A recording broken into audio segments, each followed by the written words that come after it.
Radio city originals. मंदिरों से हम सभी की आस्था जुड़ी होती है और इन्हीं मंदिरों से जुड़ा हुआ होता है एक इतिहास, एक कथा। इन मंदिरों से जुड़े हुए इतिहास और कथा को हम जानेंगे इस पॉडकास्ट सीरीज पर, जिसका नाम है मंदिर धरोहर भारत की।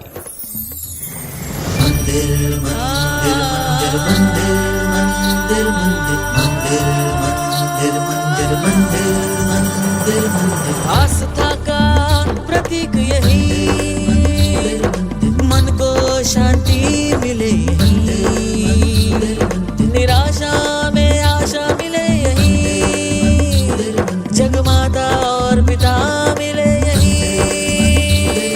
मंदिर धरोहर भारत की, मंदिर धरोहर भारत की।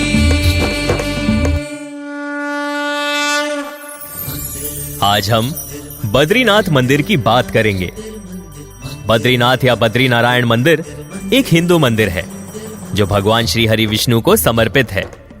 बद्रीनाथ मंदिर भारत के उत्तराखंड राज्य बद्रीनाथ शहर में स्थित है। यह मंदिर भगवान श्री हरि विष्णु को समर्पित 108 दिव्य दसमों में से एक है, जो वैष्णवों के लिए पवित्र तीर्थ स्थल है। हिमालय क्षेत्र में चरम मौसम की स्थिति के कारण यह मंदिर हर साल 6 महीने यानी अप्रैल के अंत और नवंबर की शुरुआत के बीच ही खुला रहता है। यह मंदिर अलकनंदा नदी के किनारे चमोली जिले में गढ़वाल की पहाड़ियों पर स्थित है। यह मंदिर भारत के सबसे अधिक यात्रा किए जाने वाले तीर्थ स्थलों में से एक है, जिसने 2022 में केवल 2 महीनों में 28 लाख यात्राएं दर्ज की। बद्रीनाथ मंदिर 4 धाम तीर्थ स्थलों में से एक है। मंदिर में पूजे जाने वाले इष्ट देव की छवि 1 फीट की है, जो बद्रीनारायण के रूप में भगवान विष्णु की काले ग्रेनाइट मूर्ति है। कई हिंदुओं द्वारा इस देवता को 8 स्वयं व्यक्त क्षेत्रों या विष्णु के स्वयं प्रकट हुए देवताओं में से एक माना जाता है। माता मूर्ति का मेला, जो पृथ्वी पर गंगा नदी के अवतरण की याद दिलाता है, बद्रीनाथ मंदिर में मनाया जाने वाला सबसे प्रमुख त्योहार है। हालांकि बद्रीनाथ उत्तर भारत में स्थित है, मुख्य पुजारी या रावल पारंपरिक रूप से दक्षिण भारतीय राज्य केरल से चुने गए नंबूदरी होते हैं। बद्री केदार उत्सव जून महीने में बद्रीनाथ मंदिर और केदारनाथ मंदिर दोनों में मनाया जाता है।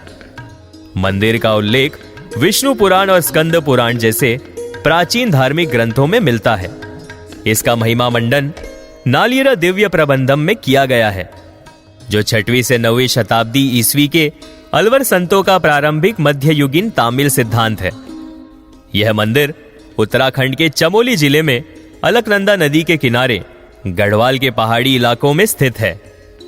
पहाड़ी इलाके औसत समुद्र तल से 3133 मीटर यानी 10,279 फीट ऊपर है। नर पर्वत मंदिर के सामने स्थित है और नारायण पर्वत नीलकंठ शिखर के पीछे स्थित है। आदि शंकराचार्य ने 9वीं शताब्दी में बद्रीनाथ को एक तीर्थ स्थल के रूप में स्थापित किया था। बद्रीनाथ मंदिर की 3 संरचनाएं हैं: गर्भगृह, दर्शन मंडप और सभा मंडप। गर्भगृह की शंक्वाकार लगभग 15 मीटर यानी 49 फीट ऊंची है, जिसके शीर्ष पर एक छोटा गुंबद है जो सोने की छत से ढका हुआ है। इसका अग्रभाग पत्थर से बना है और इसमें मेहराबदार खिड़कियां हैं। एक चौड़ी सीढ़ी मुख्य प्रवेश द्वार तक जाती है और एक लंबा धनुषाकार प्रवेश द्वार है। ठीक अंदर एक मंडप है, एक बड़ा स्तंभों वाला हॉल जो गर्भगृह या मुख्य मंदिर क्षेत्र की ओर जाता है। हॉल की दीवारें और खंभे जटिल नक्काशी से ढके हुए हैं। मुख्य मंदिर में बद्रीनारायण की 1 फीट की शालिग्राम से बनी मूर्ति है, जो बद्री वृक्ष के नीचे एक सोने की छतरी में स्थित है। बद्रीनारायण की मूर्ति में उन्हें 2 हाथों में शंख और चक्र लिए हुए दिखाया जाता है, जो ऊपर उठाए गए हैं, और अन्य 2 हाथों में उनके गोद में योग मुद्रा पद्मासन स्थिति में आराम करते हुए दिखाया गया है। गर्भगृह में धन के देवता कुबेर, ऋषि नारद, उद्धव, नर और नारायण की छवियां भी है। मंदिर के चारों ओर 15 और प्रतिमाएं भी हैं जिनकी पूजा की जाती है। इनमें माता लक्ष्मी जो श्री हरि विष्णु जी की पत्नी है, गरुड़ जो श्री हरि नारायण के वाहन है, और 9 दुर्गा, 9 अलग अलग रूपों में दुर्गा मां की अभिव्यक्ति शामिल है। मंदिर में लक्ष्मी नरसिम्हर और संत आदि शंकराचार्य, नर और नारायण, घंटा कर्ण, वेदांत देसिका और रामानुजाचार्य के मंदिर भी हैं। मंदिर की सभी मूर्ति काले पत्थर से बने हैं। तप्त कुंड मंदिर के ठीक नीचे गर्म सल्फर झरनों का एक समूह है जिसे औषधीय माना जाता है।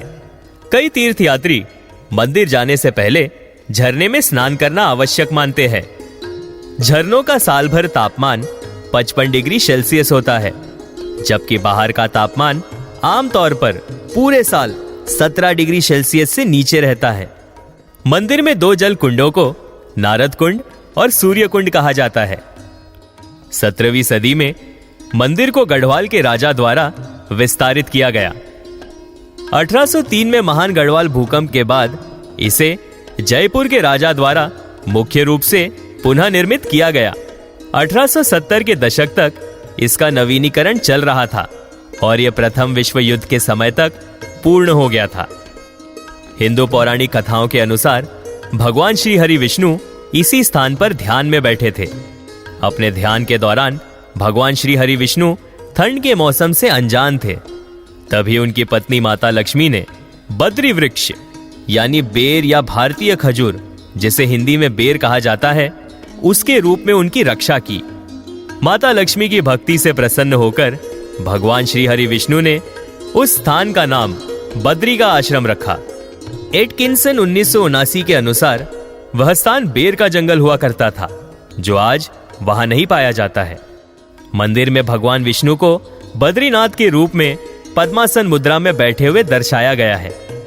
एक पौराणिक कथा के अनुसार भगवान विष्णु को ऋषि नारद ने दंडित किया था, जिन्होंने विष्णु की पत्नी लक्ष्मी को उनके पैरों की मालिश करते हुए देखा था। भगवान श्री हरि विष्णु पद्मासन में लंबे समय तक ध्यान करते हुए तपस्या करने के लिए बद्रीनाथ चले गए। विष्णु पुराण बद्रीनाथ की उत्पत्ति का एक और संस्करण बताता है। यम के 2 पुत्र थे, नर और नारायण। ये दोनों हिमालय पर्वत के आधुनिक नाम हैं। उन्होंने अपने धर्म के प्रसार के लिए स्थान चुना और उनमें से प्रत्येक ने हिमालय की विशाल घाटियों को चुना। आश्रम स्थापित करने के लिए एक आदर्श स्थान की तलाश में वे पंच बद्री के अन्य 4 बद्री अर्थात वृद्धा बद्री, योग बद्री, ध्यान बद्री और भाविशा बद्री के पास आए। आखिरकार उन्हें अलकनंदा नदी के पीछे गर्म और ठंडा झरना मिला और उन्होंने इसका नाम बद्री विशाल रखा। तो ये थी बद्रीनाथ मंदिर से जुड़ी हुई कुछ बातें। आप सुन रहे थे मंदिर धरोहर भारत की, ओनली ऑन रेडियो सिटी।